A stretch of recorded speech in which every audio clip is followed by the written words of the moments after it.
இந்த 11 11 11 11 கேக்குறாங்கல்ல, இந்த 11 11 11 11 ஆமா. இந்த 11 11 ரொம்ப அதிகமாவும் ரியாலிட்டியா வேலை செய்யறதாவும் ரொம்ப பவரா வேலை செய்யக்கூடிய விஷயம் வந்து இந்த ஆடிப்பூரத்துல வேலை செய்யும். நீங்க சிவன் பார்த்தீங்கன்னா ரொம்ப மாறி மாறி இதெல்லாம் கிடையாது. ஒரு 2 பேர் தான் உருவங்கள்ல மாத்திக்கிட்டே இருப்பாங்க. யாருன்னு பார்த்தீங்கன்னா விஷ்ணு, அம்பா. நடமாடும் அம்பாலான பெண்மணிக்கும் நீங்கள் எது வேணாலும் செய்யலாம். ஆனால் மனதை மட்டும் துன்புறுத்தாம இருந்தா போதும். இருக்கும்போது செய்யாத ஒன்று இல்லாத போது செய்து பிரயோஜனமே இல்லைங்கிறது தான் உண்மை. மாற்று கருத்தே இல்லை.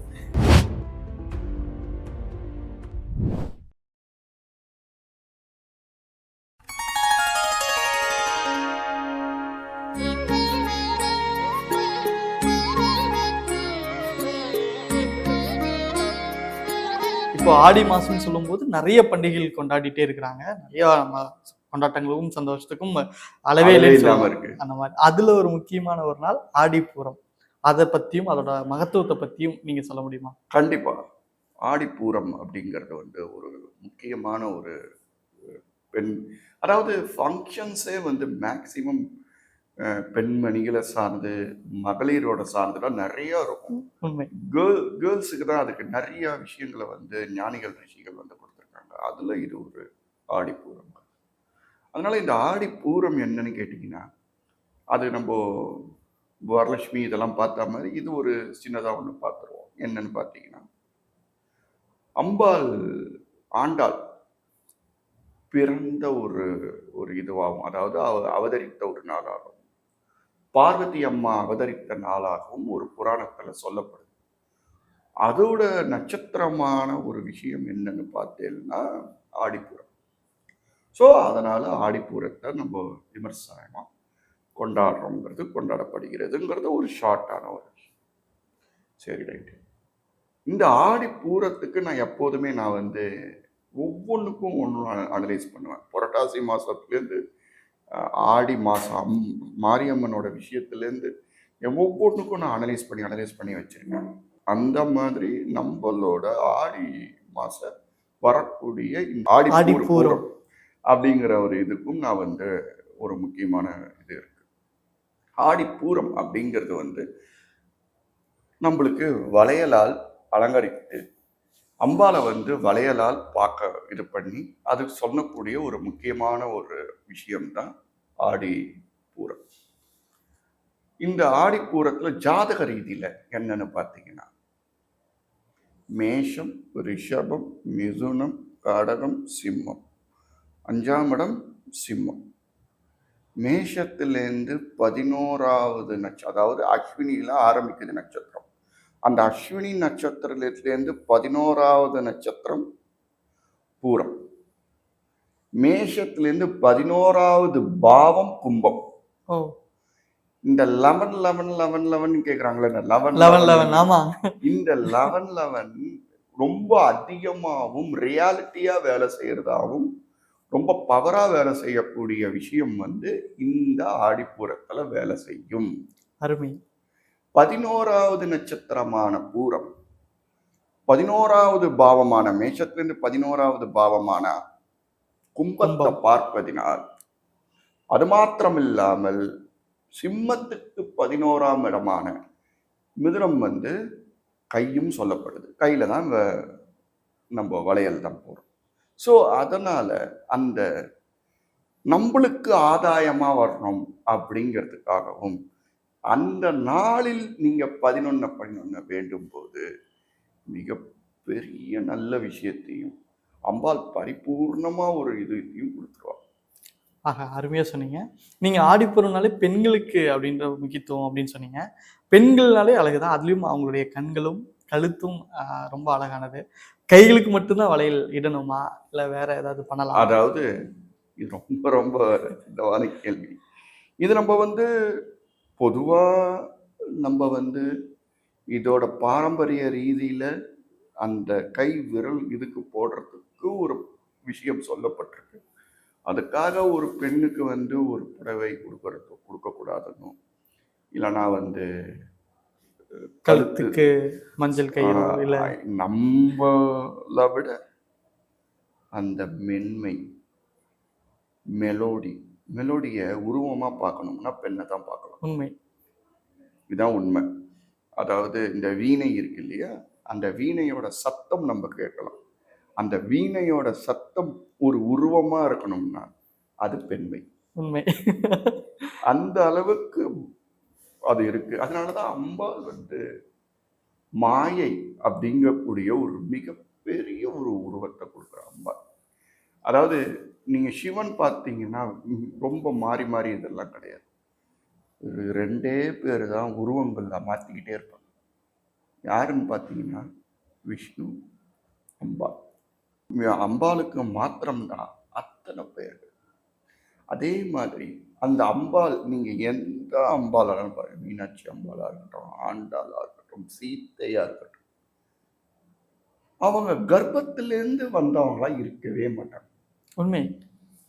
அதுக்கு காரணம் அந்த சக்தியாகப்பட்டவள் வயிற்றில் தாங்க முடியாதுங்கிற ஒரு உண்மை. ஸோ அப்படிப்பட்ட அம்பாளுக்கு நீங்க மனசுல நினைக்கிறது எது வேணாலும் செய்யலாம். நடமாடும் அம்பாலான பெண்மணிக்கும் நீங்கள் எது வேணாலும் செய்யலாம். ஆனால் மனதை மட்டும் துன்புறுத்தாம இருந்தா போதும். அருமையா சொன்னீங்க. அது பொய்ட்டிக்காவும் சொல்லிட்டீங்க. ஆண்டாளுக்கு ஒரு முக்கியமான ஒரு நாள்னு சொல்லு. அப்ப நீங்க சொல்லும்போது பாக்குறத பார்த்தா எனக்கு ஆண்டாள் கோவில் தான் போகணுமா இல்ல வேற ஏதாவது கோவில் போலாமான்ற ஒரு கேள்வி வருதுன்னு. இங்கேருந்து ஸ்ரீவல்லிபுத்தூர்ல தான் போய் கோவா சாப்பிடணும் அப்படின்னா நம்ம கோவாவே மறந்துடுவோம். ஆக்சுவலா பக்கமா இருக்குது. ஓகே, கோவா வந்து அங்க ஃபேமஸ் அப்படிங்கிற மாதிரி அம்பாள் ஆடிப்பூரத்துக்கு அங்க வந்து ரொம்ப விமர்சனையா. அம்பாள் வந்து அங்க போனா ரொம்ப நல்லது. அது வந்து ரொம்ப ஒரு வேற மாதிரி ஒரு வைப் இருக்கும். அதுக்கு அங்க இருக்கணும்னு இல்லை. எல்லா அம்பாலையும் பூரத்துல பார்க்கறது ரொம்ப விசேஷம். பூரத்துல பிலாகாசம்னு சொல்லக்கூடிய காமாட்சி அம்பாள் அவதரித்த நாள். ஆனா அது ஆடிப்புறம் கிடையாது, ஐப்பசிபுரம். பிலாகாசம்னு சொல்லக்கூடிய ஒரு இதுல இருந்து அம்பாள் வெளியில வந்த நாளத்தான் ஐப்பசிபூரம்னு சொல்லக்கூடிய, பிலாகாசம்ல இருந்து வெளியில வந்த அம்பாள். அதனால ஐப்பசிபூரத்தமா சொல்லக்கூடிய ஒரு மிகப்பெரிய நாள். ஸோ உங்களுக்கு பக்கத்துல மாரியம்மனை கூட பாருங்க. இல்லையா, உங்க வீட்டு ஆத்தாலேயே பாருங்க, தப்பு இல்லை. அருமை. அவ்வளவுதான். தாய்க்கு பின்னாடி என்ன பேர் என்ன? அதாவது நம்ம ரஜினி சார் படத்துல பாட்டுல சொல்றாங்க, தாயோட தாயின்ற ஒரு தெய்வம் வீட்டோடு இருக்கு, தனித்தனியாய் கோவில் குடம் அனைவருக்கும் இருக்கு, அம்மாவின் பாதத்தின் கற்பூரம் கொளுத்து ஆனந்த கண்ணீரின் அபிஷேகம் நடத்துன்னு ரொம்ப அழகா சொல்லியிருக்காரு. இதையே செஞ்சாலே பூஜை.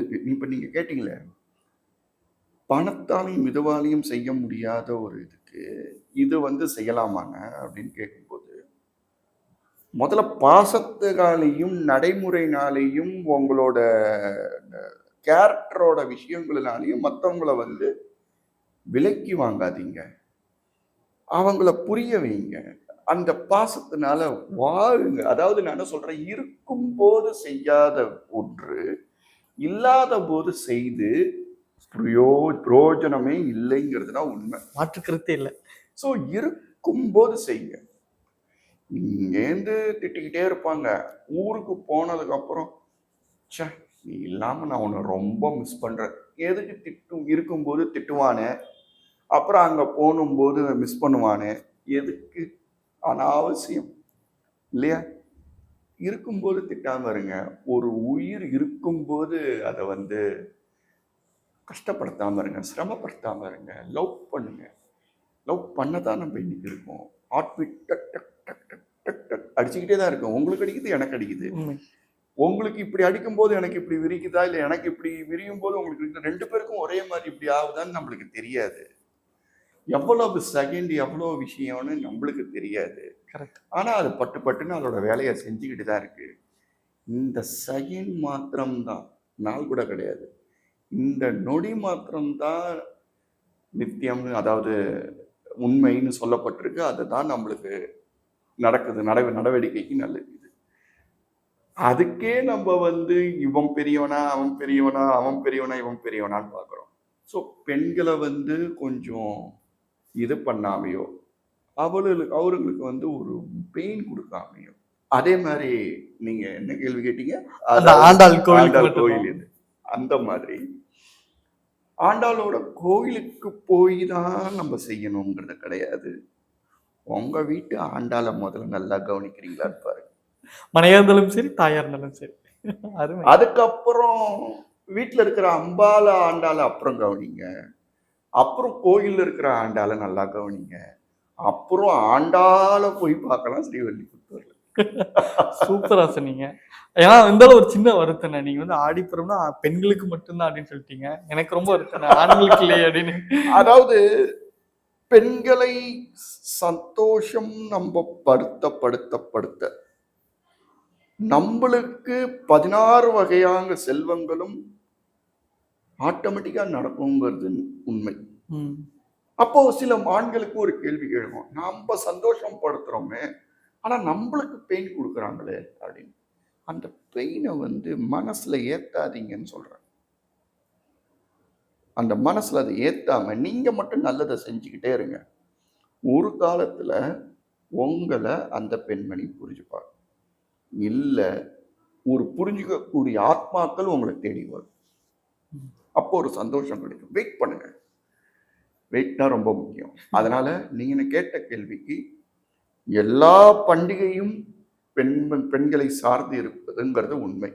ஆனா சில பண்டிகை நம்மளுக்கும் இருக்கு. விநாயகர் சதுர்த்தி, நம்ம வந்து விநாயகரை வேண்டலாம், விநாயகரை பண்ணலாம். அதுக்கப்புறம் தீபாவளி, இதுவும் நம்ம இதுவா இருக்கு.